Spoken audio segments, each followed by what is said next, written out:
பேரவைத் தலைவர் அவர்களே, பலகுடை நீழலும் தங்குடை கீழ் காண்பர் அலகுடை நீழலவர்.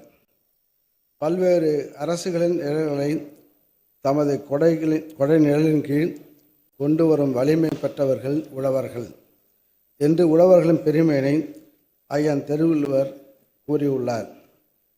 உழவர்கள் பாதுகாக்கப்பட்டால் அவர்கள் அனைத்து மக்களையும் பாதுகாப்பார்கள் என்பதனை புறநானூறு. பகடு புறந்தருணர் பாரம் ஓம்பி குடிபுறம் தருகுவையாயின் நின் அடிபுறம் தருகுவர் அடங்காதோரே என்ற பாடல் மூலம் கூறுகிறது.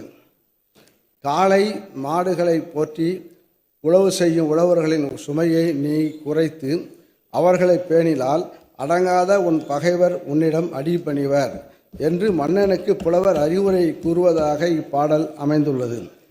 இதனை நன்கு உணர்ந்துதான் மாண்புமிகு தமிழ்நாடு முதலமைச்சர் அவர்கள் மேன்மைமிகு உழவு தொழிலையும் உன்னதமான உழவர்களையும் மேம்படுத்திட உதவிடும் வகையில் வேளாண்மையோடு உழவர் நலனையும் முன்னிறுத்தி வேளாண்மைக்கென தனி நிதிநிலை அறிக்கை தயாரிக்கப்படும் என்று அறிவித்தார். அதனை நிறைவேற்றும் வகையில் 2021-22 ஆண்டு முதல் இதுவரை 4 வேளாண்மை நிதிநிலை அறிக்கைகள் வெளியிடப்பட்டு